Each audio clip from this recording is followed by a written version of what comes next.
Ah, Desmond, there you are. Can I ask a favour? Maybe. When this is all over, I'd like to try turning the dial back on the Animus. Like, all the way back.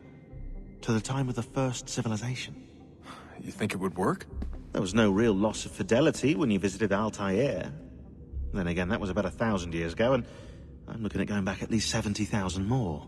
Sure, I'd be up for it. It'd be interesting to see what things were like back then. Excellent. I think it would prove most enlightening.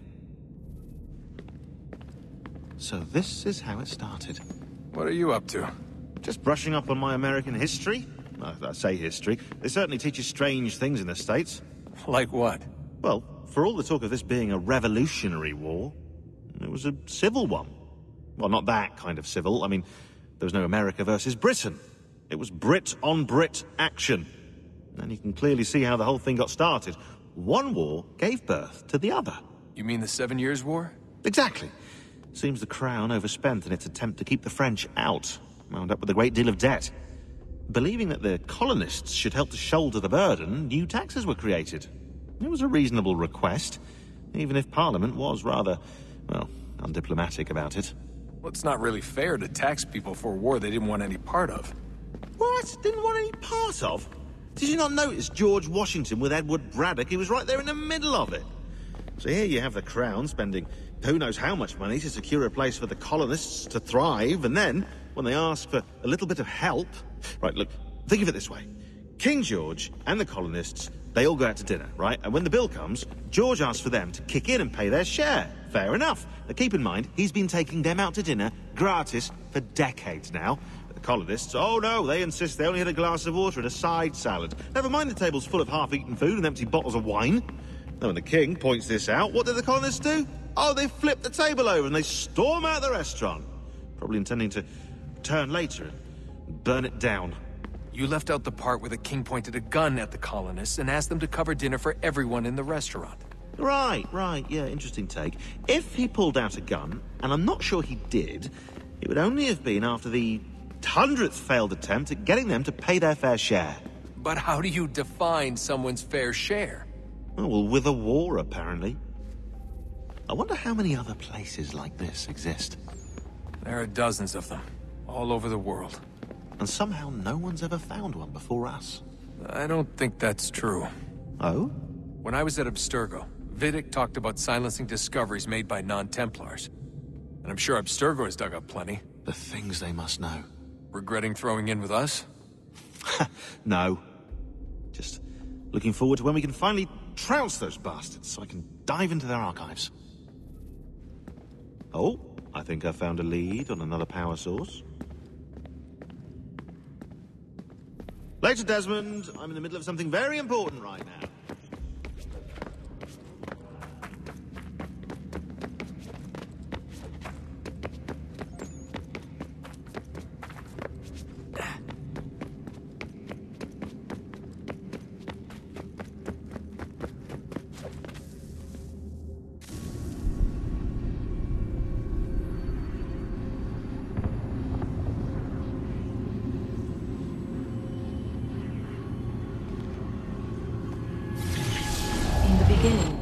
When we thought we could be saved, we sought to face the sun's wrath and contain it.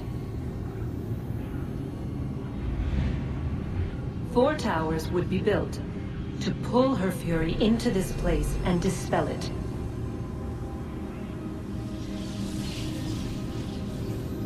But even with all we knew, with all we had, it would take too long. 1,000 years we could labor and still the work would not be done. The first tower was never completed. The project abandoned. We moved on. But while we labored on other endeavors, a few returned. They thought to automate the process. Metal might finish what flesh could not.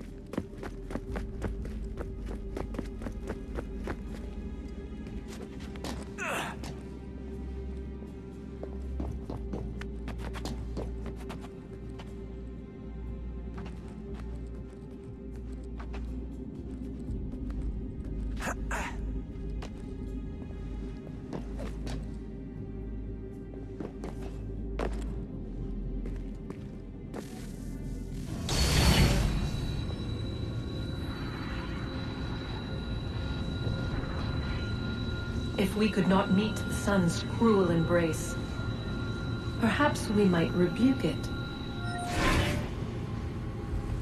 Already we could generate the fields to protect us in times of strife.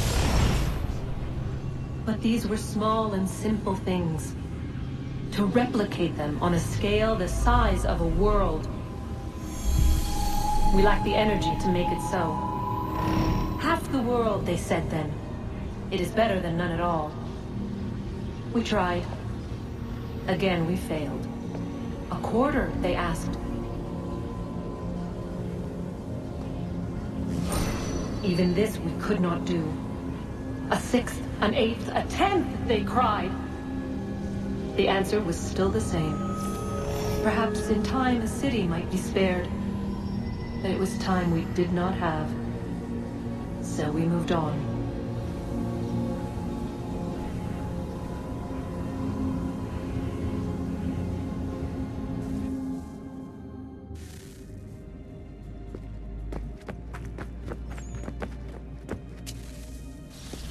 Wonder what's inside.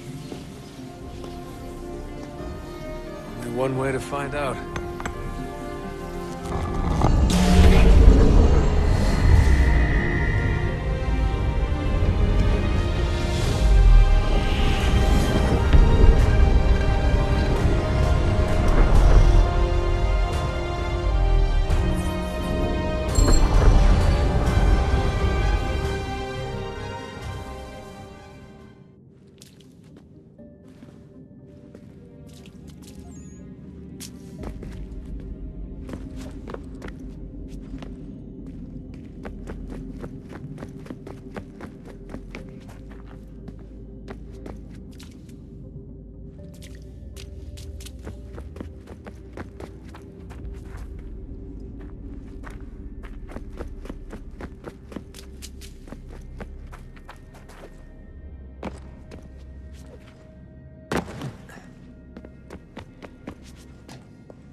What is a fact?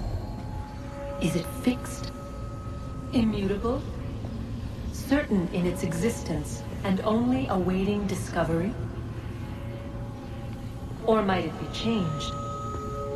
Here we learned the answer, and thought that it might save us. They were used to command, to control, to own. But we soon discovered another use. When enough sat in thrall and were told to believe, their thoughts took on form. What was imagined became real. If 100 minds could wish away a wall or create a tree, what might 1,000 do? 10,000? More? Might we change the consensus and will the thread away? We resolved to send one into the sky where it might illuminate us all.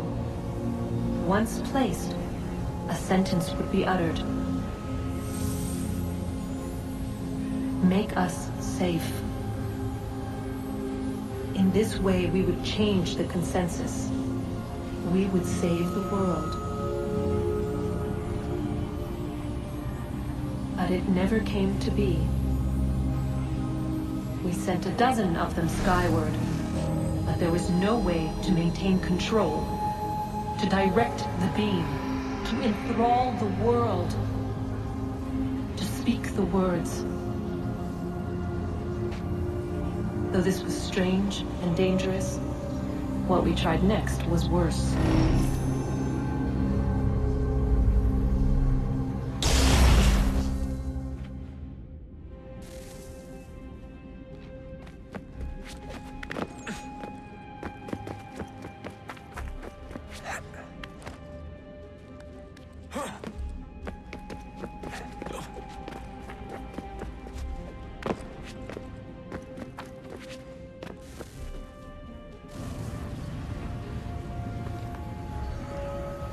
Our first instinct was to travel back, to change the past. But we could not find a way. But forward, we could look forward. And so here we sought to see beyond ourselves, and know what was to come. First we watched to learn if our work would succeed. But the answer was always the same. So we moved on to other things. But she remained. The one you call Minerva.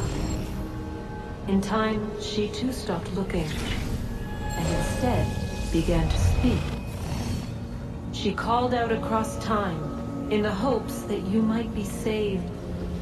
She hid messages where none might find them, save for you and those within this place. Fascinating. Tired of it. The cryptic warnings, the threats. Just tell us what you want! But they are. We saw the Nephilim there. We seemed like grasshoppers in our own eyes, and we looked the same to them. Imagine trying to explain all this to a 2-year-old, to a grasshopper. When they said the will of the gods was unknowable, they meant it. Literally. I killed her, you know. I killed Lucy. It was the apple, son. It was Juno. I saw what she was. What would happen if I let her live? I could have stopped myself. I mean, there was a force there. But I didn't have to. I chose to. Desmond. Lucy was going to betray us and take the apple back to Abstergo.